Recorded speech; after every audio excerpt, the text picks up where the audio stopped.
It is not, of course, just the White House up for grabs here in 20 days. Democrats are hanging on to the Senate by a thread. They currently only have a two-seat majority, 51-49, and that includes 4 independents who caucus with the Democratic Party. West Virginia, all but certain to flip from blue to red come November because of Joe Manchin's decision to retire from the Senate. And 2 competitive Senate seats currently held by Democrats in Ohio and Montana are in states that are, let's be real, red states now. And that makes Democrats' path to defending their majority in the upper chamber even more complicated. There is one race, and they are always hopeful about it because of who holds it currently. But this is pretty interesting in Texas because Congressman Colin Allred trying to unseat longtime Republican Senator Ted Cruz. A recent poll showed Allred just 4 points behind Cruz. Last night, the pair took to the stage to debate. He's never there for us when we need him. When the lights went out in the energy capital of the world, he went to Cancun. On January 6th, when a mob was storming the Capitol, he was hiding in a supply closet. And when the toughest border security bill in a generation came up in the United States Senate, he took it down. Do you know what he argued for? Military bases should have drag shows and should be able to fly a transgender flag above it. Look, call me old-fashioned. I think the only flag that should fly above our military base should be the American flag. All right, joining us now, senior congressional reporter for Punchbowl News, Andrew Desiderio. Andrew, good morning to you. Look, this is a race. This is not the first time that we've talked about somebody who's challenging Ted Cruz. Democrats are always hopeful about it. Right. It never actually pans out. I will say this is the time that it's probably the closest, right? Colin Allred, as a candidate, brings some things to the table that others may not have in the past. And in the right national environment, maybe something might happen there. Why is it so close in Texas right now? Well, it's getting closer and closer each time Ted Cruz has run for re-election, of course. Last time he ran against Beto O'Rourke, you remember, and he only lost by a few points.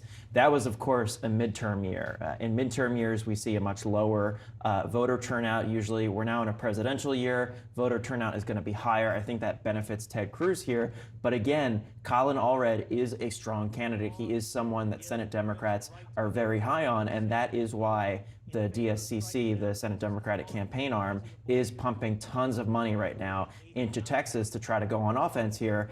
And look, one of the main reasons they're doing that is because they've got this really slim majority, and if they lose just one of those battleground states to Republicans, their majority goes poof. Unless they pick up a seat in Texas or in Florida, which is another state they're trying to compete in, which, again, the odds are pretty slim for them there as well. So again, this is all about saving their majority. There's obviously only a few weeks left here, so there's only so much you can do, only so much money you could pump into the state. But the DSCC and Senate Democrats writ large are feeling a little bit more optimistic about Texas this year than they have in recent years. Democrats may be salivating at what could be an opportunity to pick up a Senate race in a tough election year, but no Democrat has won a statewide office in Texas since 1994.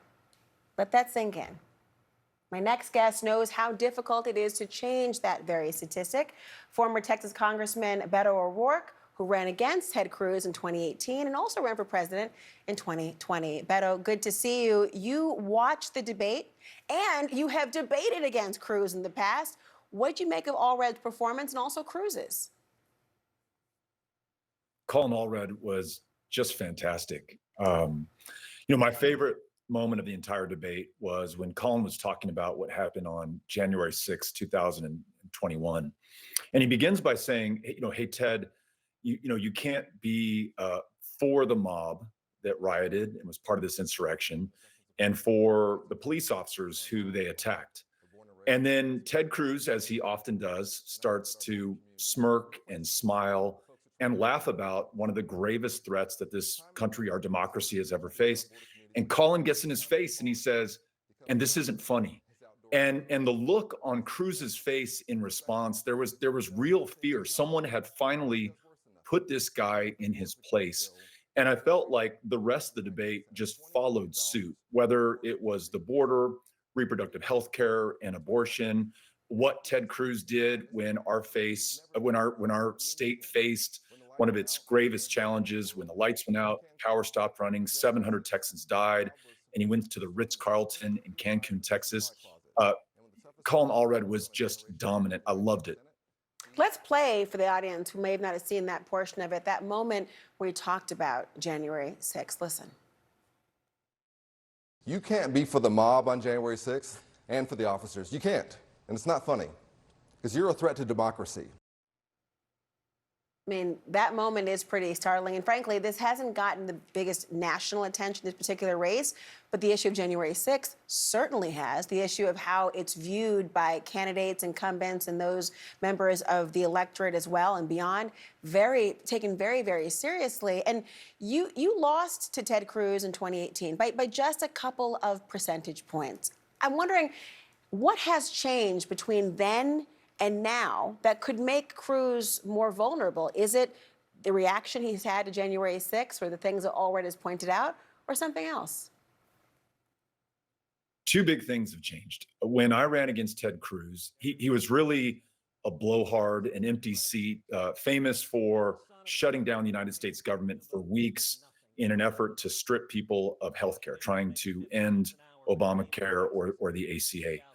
Now he is the guy who was in part responsible for that attempt to overthrow a democratically, fairly, legally decided election, inciting that mob. And then, as Colin Allred pointed out, hiding in a supply closet while that mob that he incited stormed the Capitol. This is a guy who fled the state at our moment of greatest need. The contrast between the two of them could not be greater. The other thing that's changed is we have a world-class candidate on the ticket right now. Colin Allred, the most bipartisan member of Congress from the state of Texas, a guy who beat an entrenched incumbent Republican, Pete Sessions, in 2018 to get to this position, someone who's distinguished himself by helping everyday Texans. When Ted Cruz was at the Ritz-Carlton in Cancun, Colin Allred was literally on the ground helping people get food, get water, get to warming centers.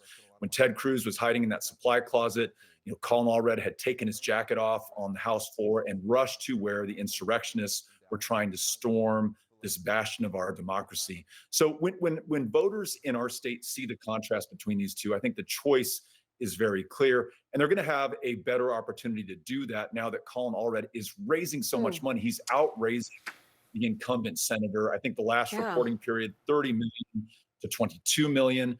Those dollars turn into ads, to mailers, to an opportunity to reach those voters who are going to decide the outcome of this. And Laura, I think the secret weapon in this election are these young voters that we've been meeting on college campuses across the state of Texas, getting registered, getting them on the rolls, and now turning them out. They're in no one's polling universe. They're on nobody's radar.